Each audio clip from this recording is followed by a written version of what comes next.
Hello, good evening guys, no? Good evening Asasian, good evening sa inyong lahat. So, welcome sa ating pre-webinar dito sa Asasi Crypto Forex Community, and of course, this free webinar is sponsored no by Tickmill. So, sila yung regular broker natin, and then once na magka-event tayo, and then yung support ng Tickmill at iba pa, marami silang isusupport sa atin. Sa trading journey natin as a newbie o matagal na. Tulad ko, sa totoo, medyo matagal na rin tayo nagte-trade. Ah, Technically speaking, yung pagiging full-time ko, 2021. Pero before that, mga 2-3 years, kasi paputol-putol yun eh. Nagte-trade na tayo. I start with the binary IQ option trading. So medyo iba yon pero ganun pa rin, magbabasa. And then napapokus na ako sa crypto. Doon ako talaga naging bihasa, but mas maganda ang regulation na ng Tickmill kasi dito lang naman, sorry, ng Forex, no? So with the help of Tickmill now, kasi ngayon lang naman naging regulated ang Bitcoin at Ethereum, meaning kasama nila sila sa ETF.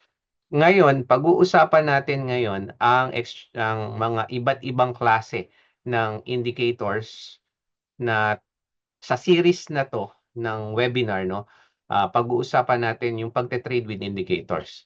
Pero primarily dapat po mga kaibigan natin, mga asasiyan natin, Tikmilians, dapat beforehand may idea na kayo sa market structure. Yung mga previous lesson na recorded and libre po niyong mapapanood 'yan. Ano ang puwede niyo lang gawin, mag-take note kayo. Market structure ang mga importante, yung basic po niyan. Kaya po 'yan ASASI for the benefits ng mga hindi pa nakakaalam. ASASI is an Arabic word for basic. So I believe na na-mention ko 'yan sa mga post ko po na ang pagiging mas kabisado 'no, yung ating basic sa anumang skills, mapa-martial art man 'yan, sa sports, mahalaga po ano, mahalaga yung ating basic na talagang buong-buo, solid para hindi ka mahirapan anumang skills 'yan. And tandaan niyo, ang trading po ay isa sa skills ay mindset and emotional 'no, psychological. Matindi po ang labanan dito. So you have to be ready, everything 'no. Wala pong kumikita dito instantly. Hindi po totoo yung mga hype na napapanood niyo na, "Uy, kita ka dito. Sige, mag-copy trading ka, pagka nawala yung ka-copy mo, wala rin. Sige, mag-EA ka." Good, nag-EA tayo, may pino-promote tayo, pero dapat alam mo yun. May mga time kasi na talagang kailangan mong magkaroon ng manual intervention sa PA na yon, sa mga passive bot na yon. Bakit? Hindi kinakaya ng mga EA bot pagka sobrang dump or pump na o tinatawag na black swan, no? So medyo mahirap yon. So kailangan naiintindihan nyo ang trading. So right now, kanina nagtatanong ako kung sino yung mga naka-attend. So ngayon mayroon dalawa. Tama po ba ako? Dalawa pa lang, si Ma'am or Sir June tsaka si Ma'am Maris ang naka-attend lang ngayon. So, yung iba naka-attend na sa mga previous webinar. So, normally, mag-start tayo ngayon. Pag-uusapan natin ang Bollinger Band. So, ang good news, okay, mamaya, meron pa tayong lesson. Ano ba ngayon? Sorry, 3. Okay? Lesson 3 ngayon, meron pang lesson 4 tayong pag-aaralan mamaya. So, yan ang regalo ko sa inyo sa mga regular na uma-attend at umattend ngayon. And then, yung lesson 4 na yon, separate video kasi yun eh. Gagawin natin separate video. And then, mapapapunta lang yon, mapapanood lang nila yon by Saturday siguro. Okay, Saturday. So ngayon, it's your benefits na naka-attend kayo lively. Sorry po inom lang po ako sa tablet. Now, Bollinger Band. Kung maalala nyo, yung introduction natin, meron tayong iba't ibang klase ng indicator. Wala po ako ditong tawag dito yung presentation primarily. So, sinasabi ko lang 'to primarily doon sa mga nalalaman ko previously, sa mga tinuro ko previously.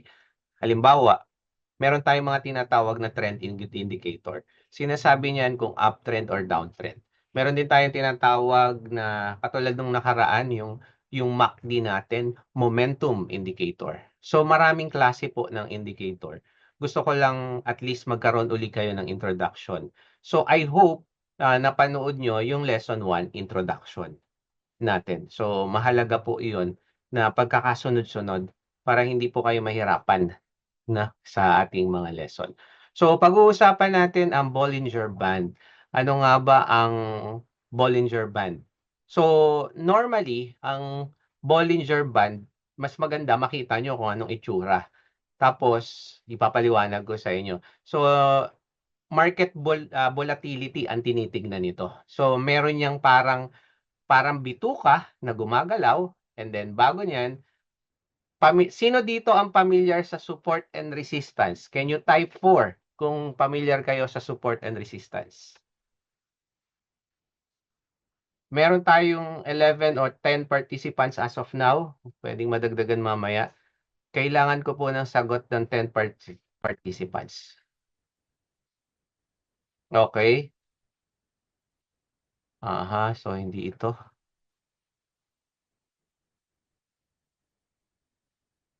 Meron ba? Double check ko lang sorry.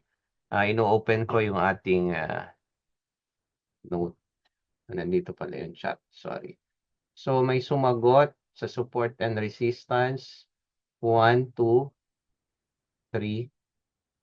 Si Ma'am Alexa, Maris, Gacho, June, Isaias. So yung iba po, hindi nyo po alam ang support and resistance. Kung hindi nyo po alam, can you type 3 para malaman ko lang po? Yung hindi pa alam ang support and resistance. Kung alam nyo, type 4 lang po kayo. Okay, mukhang alam nyo naman lahat, ano? Very basic yan. So, that's good. So, support and resistance, normally, yan, bigyan natin, meron tayo ditong isang chart ng gold. Mapapansin nyo kung saan tumatalbog ang ating price. So, sa taas, ito yung resistance. Sa baba, ito yung support. So, hindi na natin gaanong i-discuss yan. Magre-remove tayo ng indicator, drawings natin ngayon. So, my favorite, gold tayo. Gold ang ating paborito. Okay, now, Bollinger Band. So, sa trading view, pagka tinipe nyo, by the way, as a technical analyst, mga ma'am and sir, trading view ang primarily na ginagamit namin. Kumbaga sa photographer, Photoshop, o ngayon yung mga sa social media, CapCut, yan. So primarily po trading view ang ginagamit namin. Pero mismong sa MT4 kung saan tayo nagte-trade ng forex, commodities, meron din po tayo niyan. Papakita ko sa inyo, but the lesson will start sa trading view kasi mas bihasa tayo ditong mag-analyze.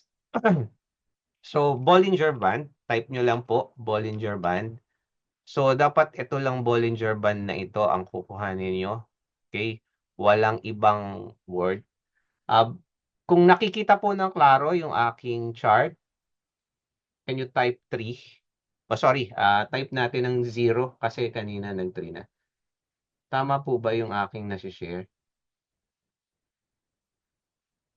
Hindi ko nakikita dito. Sorry. Ulitin ko lang just to make sure nakikita niyo yung chart. Screen 1. So, screen 1 tayo. Yan. So, nakikita nyo, no? So, itong Bollinger Band na to, through trading view indicators, you can choose above yung meron dito. Ayan. And then just type Bollinger Band. So, once na na-type nyo na po ang Bollinger Band, click nyo lang yan. Yan yung ating Bollinger Band. So, kanina, pinapaliwanag natin yung resistance, yung nasa taas, support, yung nasa baba. Para yung kisame, okay, and flooring na inuuntog, pero dynamic. Anong ibig sabihin ng dynamic? Nagpapaiba-iba. Similar ng moving average. Okay? Now, kung mapapansin nyo, dito sa Bollinger Band na drawing natin ngayon, Okay? Dito tayo sa gold, no? Merong kulay pula, merong nasa gitna, merong kulay green, blue and green na tinatawag. Ngayon, ito ang tinatawag na upper band. Ito naman ang tinatawag na lower band. Madali lang. And then middle band. Ngayon, huwag nyo gaano, as a newbie, kung kayo ay newbie, please, huwag nyo gaano laging intindihin o memorizin yung mga technical terms. Ang mahalaga po, maintindihan nyo yung konsepto kung ano yung ginagawa nyo. O kung ano yung technical na konsepto, bakit yun ginagamit. So, anong sabi natin kanina? Ginagamit natin ito as a dynamic support and resistance, ang Bollinger Band. So, mahalaga ngayon, maintindihan natin. O, simple lang, ang support and resistance na common nating alam, ito ang resistance sa taas, ito ang support. Ang presyo, uuntog sa support, pagka tumaas, uuntog sa resistance, and then babalik. Okay? Sideways lang tayo, ano lang tayo, intermission. Naging issue ngayon yan. Tumirending ang ating support and resistance. O, merong isang influencer, support and resistance daw siya, kumikita siya ng 1 million. Okay? Wala pong masama sa sinabi niya, although, kaduda-duda yung sinabi niya para sa iba. Okay? Kasi nga naman, computation pa lang, every week, every day, ganito daw ang kita. So, there's nothing wrong actually kasi kanya-kanyang diskarte po tayo ng pagte-trade. But of course, we have, especially kung influencer ka, you have to be mag-ingat, no? Yung mga sinasabi natin, then possible mabash tayo. Kasi kung support and resistance lang ang iyong tinetrade at magaling ka na doon, yes, pero very, very, ano pa, masasabi natin is kulang na kulang pa, no? Kung matagal na kayong nag-trade. Hindi pwedeng kumita ka lang sa support and resistance. Kaya nabash din siya. So, balik tayo sa lesson. Sorry, no, nabanggit ko lang yan. So, ngayon, ang moving average, guys, later on, i-discuss natin yan. So, normally, pagka itong gitnang to, itong moving average, yung linya na yan, kung mapapansin nyo dito, merong BB20. Okay? Ano yung ibig sabihin ng 20 length na yan? Ang 20 length na yan ay nangangahulugan na merong 20 candles, okay, na ina-average niya and nire-represent niya as a line. Okay? Yan pong paliwanag na yan ay personal kong interpretasyon na kung saan hindi natin makikita yan sa Investopedia basta-basta. Pero, okay, yung definition pong yan ay para sa isa na nag-experience na kung ano ang ibig sabihin talaga ang ginagawa ng isang Bollinger Band. Okay? O ng isang moving average na 20. So later on po, makikita nyo ngayon na halimbawa itong blue candle na ito, blue line na ito, and then may mga candle yan. Ina-average niya yung 20 candles dito, kaya napapunta siya dito. And then, meron tayong tinatawag na middle band. Okay? Upper band, tsaka lower band. May mga standard deviation yan, may computation yan na nirepresent din ng linya.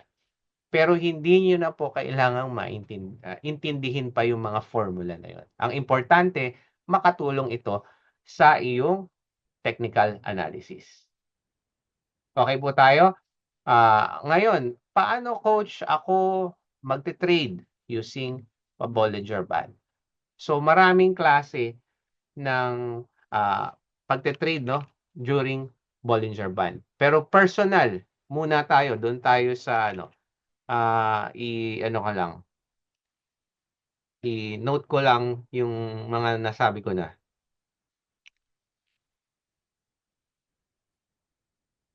Para yung later on. So una natin pag-uusapan is yung squeeze strategy. Pagka nakakakita ka ng squeeze na tinatawag at ito ay mas mahaba tulad nito. Papansin nyo to? Okay, yung squeeze yan ang paborito ko. Kasi nagkakaroon ng accumulation. Okay? Now, drawing lang tayo. Pansin nyo to, parang bituka ng manok lang yan. Okay. Nagkaroon ng, nag-pump. Ngayon, nakita mo, nag-accumulate siya. Yung sideways lang. O, napag-aralan natin yan sa market pace. Nag-sideways siya. Nag-i-squeeze siya na sa isang parang lumobo dito, nag-squeeze siya dito. Yan ang magandang abangan. Yung iba, ginagawa yan as a breakout pattern o breakout strategy at similar lang din yun. Ngayon, pansinin nyo kung ano ang galaw nito. Nag-squeeze, pero pagka nakita nyo na nagkaroon na ng yung squeeze na yon, yung paninipis na yon ay kumapal na, lumolobo na. In other words, that's the time na meron ng magandang mangyayari sa market. Hindi na siya sideways. Mamaya, magugulat kayo. Bakit? Meron yan magandang mga kombinasyon na gagawin natin. So, anong sasabihin natin? Uy, pwede na tayong mag-buy. Bakit? Nag-squeeze dito sa taas. Papasok ka na ba o hindi? Type 3 kung papasok ka na o hindi. Mas maganda sana, hindi pala, sorry, mas maganda, hindi kita. Okay, type 3, type 1 kung papasok ka na, type 3 kung hindi ka pa papasok. Sorry, maulitin natin. Yan, paborito rin doon na yan. So, type 1, kung papasok ka na, type 3 kung hindi ka pa papasok.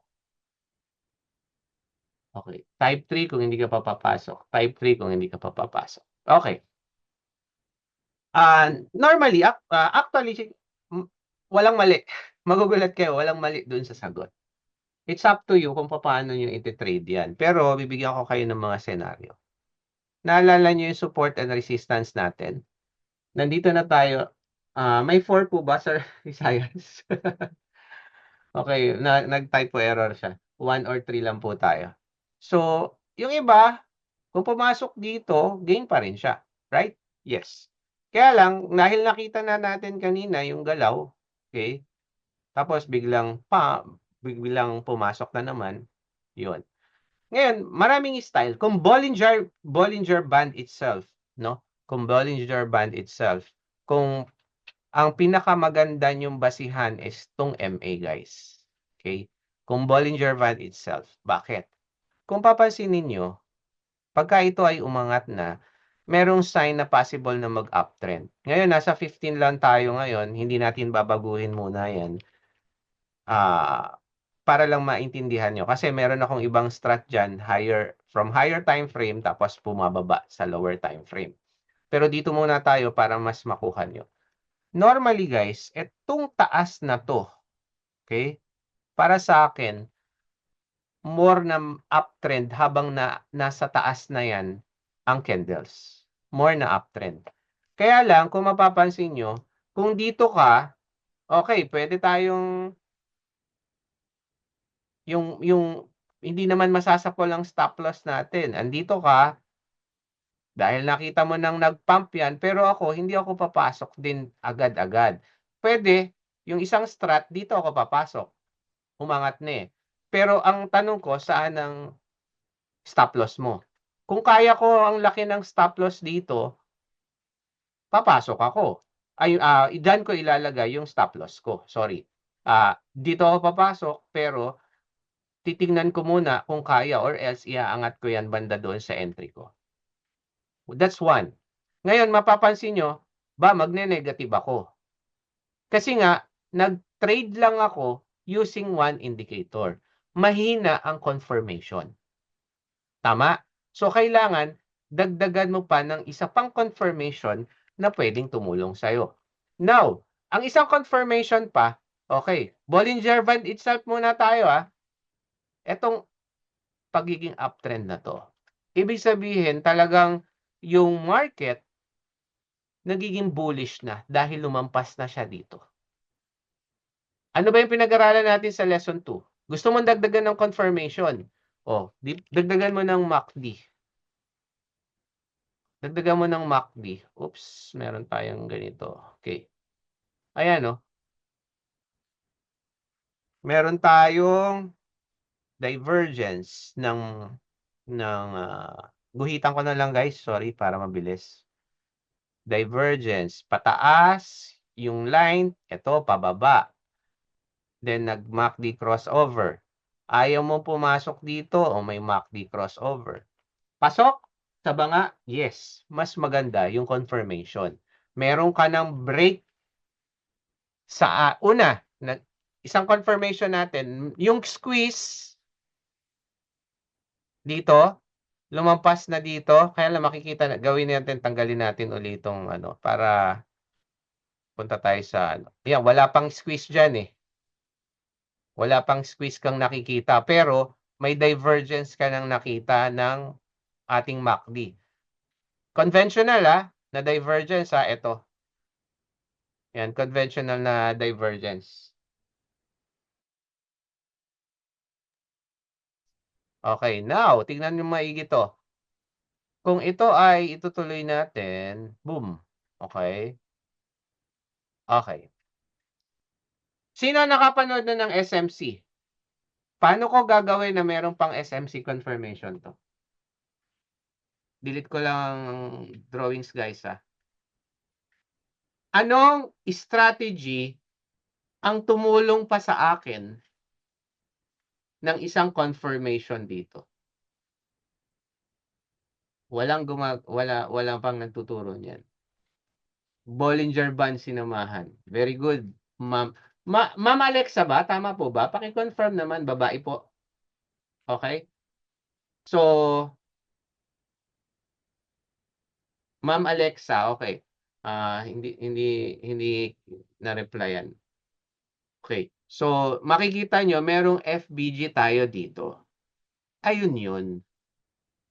So, may confirmation na tinalbugan niya yung fair value gap, yung imbalances. Ngayon, kung gusto mo pa ng iba pang confirmation, iyan yun. Etong MACD ang tutulong sa iyo sa mga previews.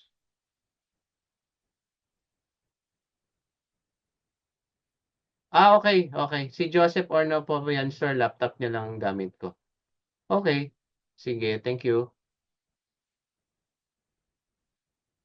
Now, kung makikita nyo, nakuha nyo ba yung diskarte natin?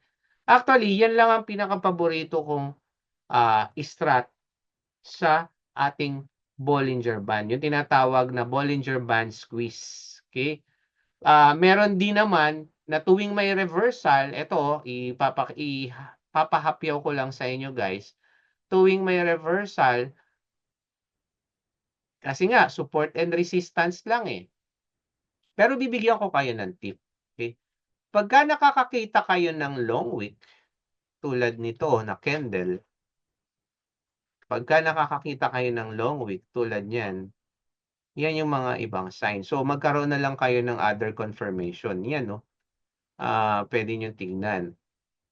Pagkatapos nito, kung mapapansin nyo rin dito sa area na to, so kung dito ka pumasok, expect mo sa upper ka lalabas. Ngayon, diyan na papasok yung ating mga natutunan sa smart money concept. Kaya lagi kong inuunang smart money concept ngayon. Ano yung recent high natin? Ito yung recent high natin. Ito ang possible na target mo. Ngayon, tong long week na to, nakita natin, nagkukurba na. Sign of reversal yan. Ito, kumukurba rin dito, sign of reversal. Ito nga, kumurba dito kung makikita mo to, although maliit lang. So, dyan na papasok yung mga confirmation, mga naaral natin dati. Ngayon, kung gusto mo pa, lagyan mo pa ng MACD pa rin dahil yun yung isang pinag-aralan natin. Ayan, pwede kang mag-long dito. Ngayon, isang maganda dito, yung divergence ng MACD. O, balikan natin. Di ba sabi ko kapag nasa pinakamalalim, yan ang isa sa mga magagandang pasukan tapos biglang merong pang divergence. Canonical divergence tayo yung tinuturo sa libro. Okay? Tapos yan pa. Sorry guys, medyo magulo yung ating drawing. So, divergence tayo. Ito. Ito yung divergence. Okay.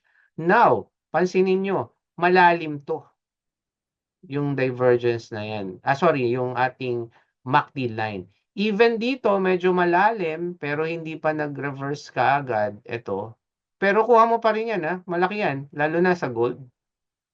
Kung makukuha mo from 2676 hanggang 2692, 2676, so mga 200 pips yan. Okay? Yung cents niyan, yun ang kukuhanin mo, yung decimal point. Okay? Around mga ganun siya. Ngayon, tingnan mo naman dito. Oh, ang taas ng atin, MACD crossover, Bollinger Band, bagsak siya dito. Pero ano muna yan, tatlo. So kung may pattern ka rin na pinag-aaralan, yung mga dinidiscuss na, i-discuss natin yun soon, pattern yan. Uy, may FBG na naman. O, pinasok niya yung FBG. Nire-respeto rin ng gold dyan. At actually, marami. You just need to observe all pairs that normally you want to trade and then doon ka mag-focus. Kasi iba ang behavior normally ng mga each pairs, mapa gold, mapa Bitcoin, but kung alam mo yung mga strategy o kabisado mo nang magbasa ng candle, hindi ka mahihirapan. Kung kabisado mo na ang basic, hindi ka mahihirapan. Okay? Now, klaro ba sa inyo muna ito? I'm not sure kung meron pa akong ituturo ba? So far, yun lang ang ating ball, Bollinger Band. I-discuss, tignan ko lang kung, ayan, may nakita pa akong pwede kong ituro. Klaro ba sa inyo yung ating napag-usapan sa Bollinger Band? Can you type 7 kung klaro? Kung hindi naman, kung may tanong ka, pakitype pa ang tanong or you can unmute. Pwede ako magpa-unmute na. Allow ko na kayong mag-unmute. Just hold on. Nasaan yung ating pwedeng mag-unmute? 7 kung ano po.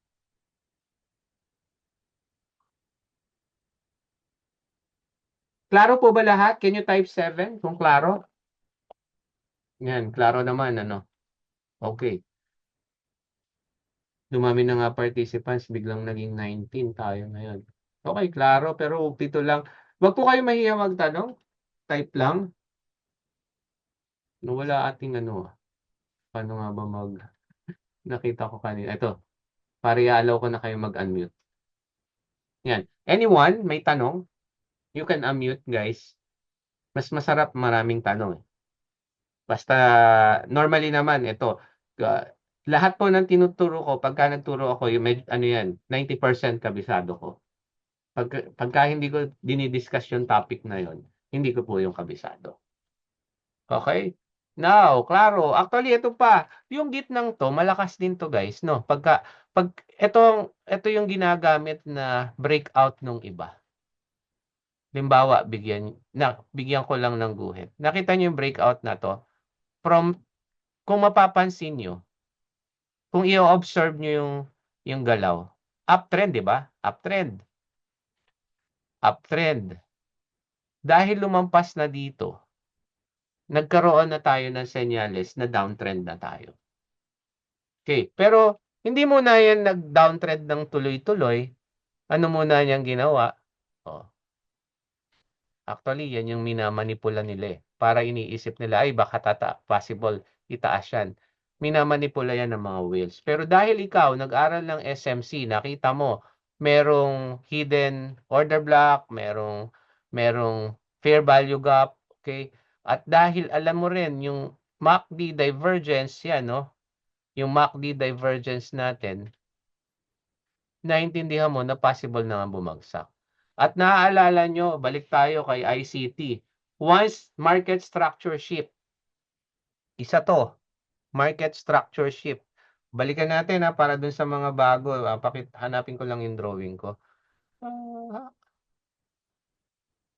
Para hindi kayo malito. Ayan. Nakita nyo yung pagbagsak dito. Ito yan. Pagbagsak dito. nag-retrace lang siya ng kaunti and then bumagsak.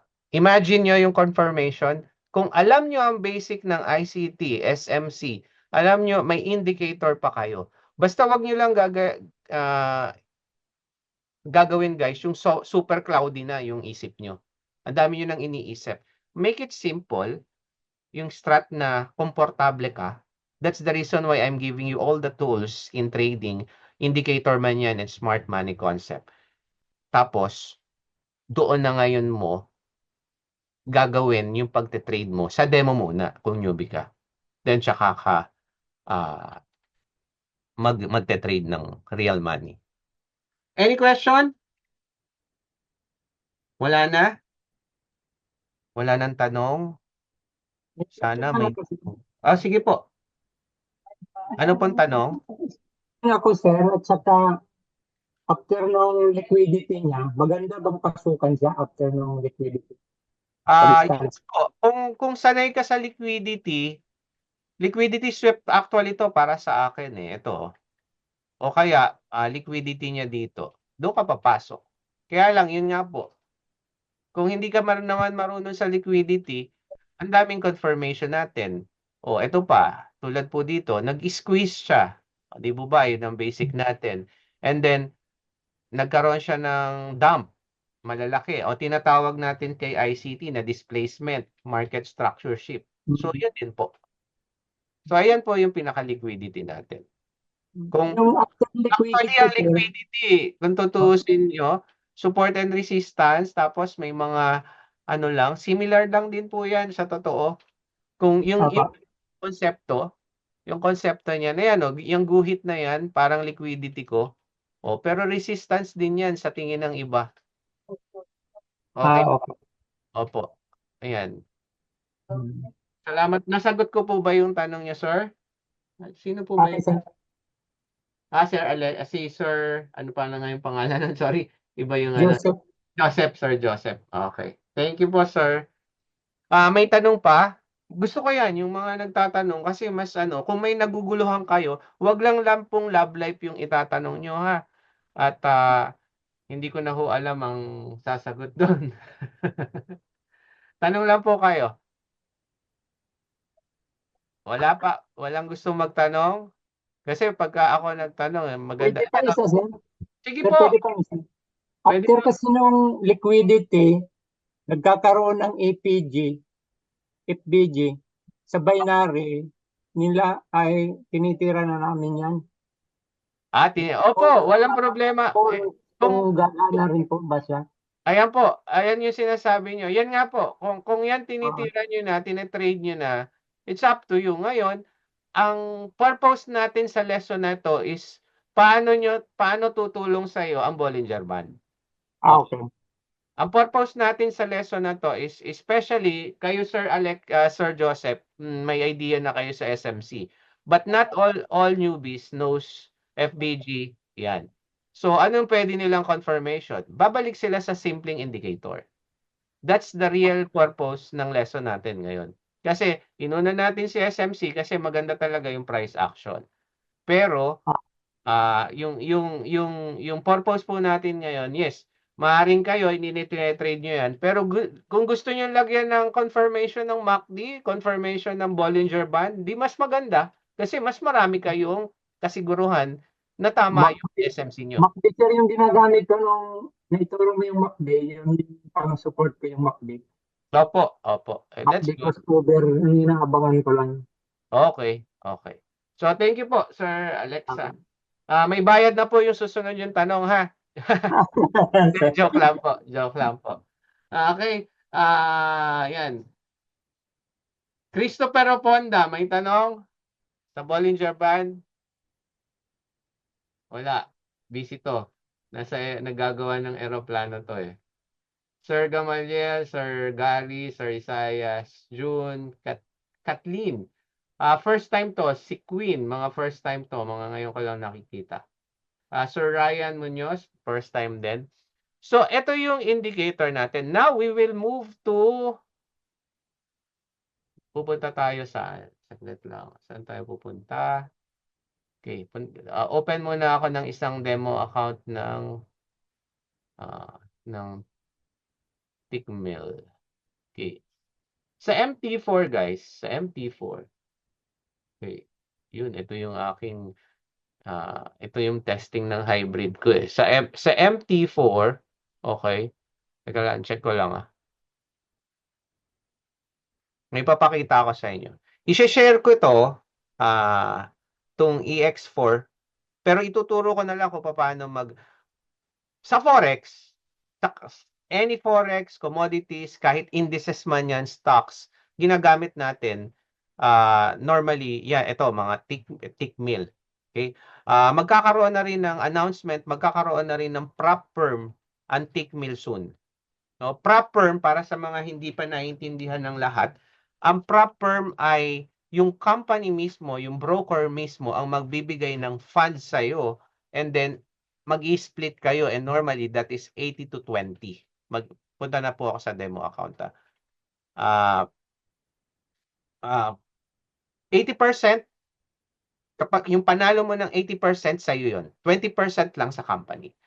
Ang kahirapan lang ng prop firm, kailangan maipasa mo yung kanilang testing, kumbaga, exam, kumbaga nila. Evaluation. Bibigyan kanila ng parang demo account, i-trade mo to, may target ka para pumasa ka sa kanila. And we will have that kind of, ano bang tawag doon? Services, no? Services from Tickmill soon. Okay? Kaya galingan nyo na dahil pagka nag-exam kayo. But I will tell to you honestly, funded trader din ako ng 2023. Then yung isang account ko na is binigay ko na kasi mahirap mag-maintain dahil may sarili siyang risk management. Na kung yan ay iba sa risk management mo, talagang mahirap. And isa pa, normally ang leverage lang niyan ay 30, no? 30 lang ang leverage. Ako nagle-leverage ako ng 500 dito sa Tickmill sa normal na capital ko. Okay? Now, ito naman. Bollinger Band. Tingnan nyo Meron ako ngayong Bollinger Band na i-share sa grupo. Okay? Sa chat room ng tingnan ko muna, no? Sa Tickmill mismo. Meron kasi tayong Tickmill guys. Dito pinopost yung mga update about Tickmill, yung mga indicator, and then analysis. And then, ni-request nga ni Tickmill na I hope na kahit paano meron kayong registration under Tickmill. Pero hindi po kayo pinipilit na mag-deposit. Pwede kayo mag-open ng demo account doon. Ayan yung Tickmill Asasiya natin. So, dito, ilalagay ko tong indicator natin na double check ko. Okay. Saglit lang po Nasaan ba tayo? Indicators lesson, map, Bollinger Band. Yeah. Okay. So, ilalagay ko tong Bollinger Band na indicator pang MT4. Ngayon, habang recorded to, okay? Habang recorded to, para matutunan nyo kahit paano. So, paano ba maglagay ng indicator sa MT4? So, your file should be at EX4. Okay? Hindi po na trading view to, no? Para mismong diretso ka na magte-trade dito. You go to open data folder dito and then click nyo yung MQL4. Don't worry, magkakaroon din tayo ng text niyan. Simple lang naman po yan. And then go to indicators. Okay? Yung file na pinadala ko doon, i-drag nyo lang dito. Yan. Asasi Bollinger Band with alert. Okay? So, kiklik ko lang yung indicators nyo dito sa ating navigator. I-refresh nyo lang yon. Okay? And then, lalabas na dyan yung Asasi Bollinger Band. Ito. Kiklik ko to dito. Make sure allow DLL import. Okay? Wala kayong babaguhin, then okay. Ayun ang Bollinger Band. Iba lang ang kulay. Pero hindi mo na kailangan mag-trading view, nasa Tickmill ka na. Okay. Ngayon, baka magtanong yung iba, paano po coach maka-join dito? You just need to register in Tickmill. Link ng community natin na Asasi. Nakapost po yan somewhere down there sa ating Asasi group. And then dito rin tayo nagbibigay ng mga technical analysis and primarily, hindi naman po yung regular kung meron lang ako nakitang opportunity. Chart lang po siya. Mabagal lang ating messenger. Yan, chart lang po siya, magiging guide nyo lang. Kasi hindi po ako spoon feeding kahit po kayo mag one-on-one sa akin sa group mentoring ko kahit noon, hindi po ako spoon feeding. Gusto ko po matuto kayo na kahit wala na ako, kahit walang EA, kahit walang copy trading, kumikita ka. Ayun po ang intention ko. So now, may tanong po dito. Free po ba ang prop? Ma'am, ang prop firm po, pagka mag-e-exam kayo, may bayad po yun. Pero yung iba, may mga promotion na i-refund sa inyo yung bayad pagka pumasa na kayo. Okay? I'm not sure pa yung details dito, pero normally po, may bayad po yun na $100, $150, depende sa laki ng account. Okay. Prop firm, marami po, marami. Pero hintayin nyo yung tick mill. Kasi, kaya ko kayong i-assess kung kaya nyo, no, na ang gawin nyo lang mag-demo account kayo. Huwag kayong magsabak ka agad ng sabak sa exam, guys, ha. Tatapatin ko kayo, ha. Diyan kumikita ang prop firm, ang daming nag-e-exam. Di ba bayad? Hindi napasa, walang refund. Okay, isa 'yon sa pinagkakakitaan nila. So, 'yun yung ano. Ngayon, ang ganda ng Tickmill, bago pa lang sinabihan na kami to educate you. At ayoko kayong kumbaga gawin na, "Uy, sige mag-exam kayo." No. If you're not ready, ba't ka mag-e-exam? Okay? So meron tayong mga prop firm diyan, ang dami, no? Mga prop firm, pero it's up to you. Kung tingin niyo ready na kayo, you can do a search in Google. Funded Trading Plus yung ginagamit ko. Ang prop firm po hindi tinuturo, ma'am. Okay, hindi po 'yun tinuturo. Kasi kung paano ka mag-technical analysis, 'yun po 'yun. 'Yun po ang prop firm. Okay? Ang ano lang doon, magkakatalo lang doon, risk management. Okay? Klaro po ba 'yon? Hintayin niyo lang ang tickmill. So, na magkaroon ng prop firm. So, PM niyo lang ako once na naka-register na kayo dito, guys. Yan, ito, katulad niyan yung mga technical analysis ko niyan, yan ang ibinibigay ko. Not every day, depende po sa free time ko. Okay. So, full-time trader din tayo, pero marami tayong mga ginagawang content, no?